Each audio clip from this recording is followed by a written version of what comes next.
Hi everybody, so it's the 28th of October 2022 and this is release day for Call of Duty Modern Warfare II 2022, funnily enough, and it's time to do my very first impressions review of the full release. Please remember that I obviously played the beta on PlayStation 4 and Xbox Series S as well, and the gameplay you're seeing here is for an Xbox Series S, and I think we need to address the question, if you haven't pre-ordered it, should you consider buying Modern Warfare 2 2022? What's it like? So let's get the campaign out of the way first. I think the campaign is a good solid 7 out of 10.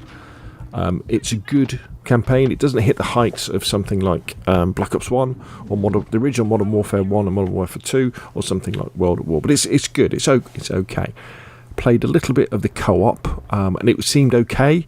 I'm not really into that much. This is really about multiplayer. Will Modern Warfare 2 see you through the next year of Call of Duty in the same way that perhaps, if you're like me, that Modern Warfare 2019 did?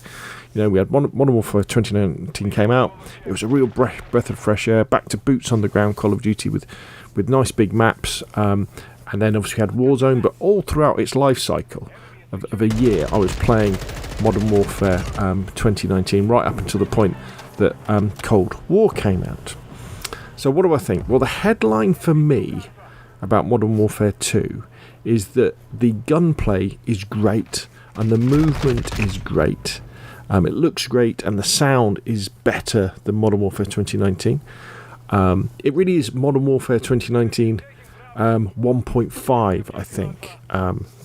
Really takes the baton from 2019. However, where it doesn't hit the heights of 2019, for me anyway, is the maps. The maps are just a little bit B grade, I think. It's almost like these are the maps that were rejected from Call of Duty Modern Warfare 2019. Now, they're not terrible, don't get me wrong. I've had some good fun playing on them. I've just been playing Domination all the time.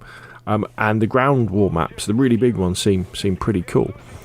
But they haven't taken my breath away in the way that some of the maps from 2019 did when it first released. So when I think back to 2019 and when we played games like with maps like Euphrates Bridge and Gunrunner, those big expansive maps, and then we had the tightness of something like Azir Cave. They were really cool maps to play, like, oh right, yeah, this is a cool playground kind of thing. And then in Cold War, you had maps like Satellite, which was pretty cool with the desert on one side and the caves on the other. And even in Vanguard, you had maps like the Pacific map, that they were pretty cool. And there hasn't been anything like that for me in Modern Warfare 2 2022. There's no 10v10s or anything like that. It's all just 6v6 all the time, which is good, which is much better than the tactical pacing we had in Vanguard. But it's just, it's good, I mean, the gunplay and the movement in Modern Warfare 2019 was really good. And the gunplay is very, very similar. The movement is a little bit faster, I think. The footsteps are a little bit quieter, but the sound, the fact that you can now hear where people are above you and below you is really top notch, and that bodes very well for Modern Warfare 2 when it comes out in a couple of weeks. But I keep coming back to the idea that the maps just don't have the pizzazz of the 2019 maps, or even quite a few maps from other Call of Duties. So I've had a lot of fun playing this today, getting up to sort of level 25, and if you are a big fan of Modern Warfare 2019, then this is a continuation of that, I think, and you will enjoy it. You've just got to manage your expectations about how good the maps are. One thing that there's a little caveat to this as well, you see, because I think when you're having a really good time playing really cool maps, and the game is rewarding you for tactical decisions, which Modern Warfare 2 does. If you play tactically, you will do all right. Those tactical decisions will make a difference to your gameplay. Then you can overlook certain things, and the elephant in the room really is crossplay. And at the moment, there's no way on Xbox, and I understand on PC as well, although it doesn't really matter for them, to disable crossplay. So on Xbox, you have to play against PC players. Now, I don't mind playing against PlayStation players. That's fair enough, because we're both using controllers. I know you can enable keyboard and mouse and things, but there's not that many of them. But you cannot disable this, so you have to play against PC players. And I know that there is lots and lots of cheating that goes on the PC side. You know, people install aim bots, they install wall hacks, because there's been a massive hullabaloo about it with Warzone.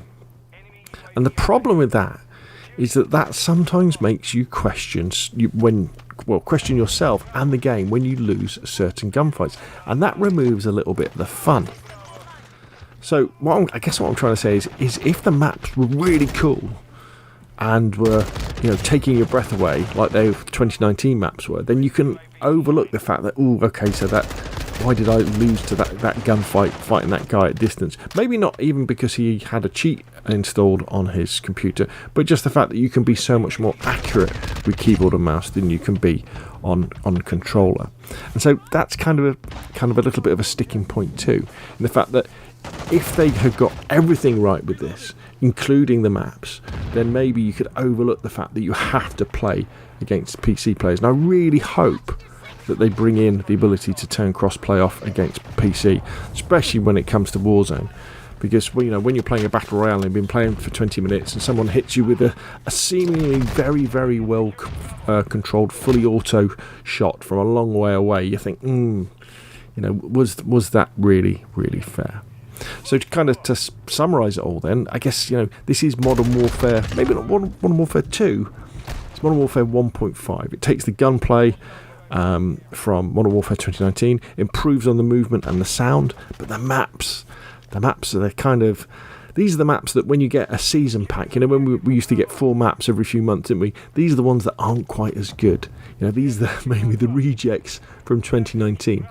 And that's the way I feel. So will I be playing more Modern Warfare 2? Definitely. Will it be dominating my gaming time in the same way that Modern Warfare 2019 did?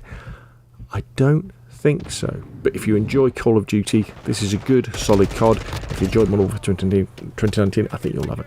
Anyway, have you played? If you have, hit the comment section. And of course, I'll see you again soon.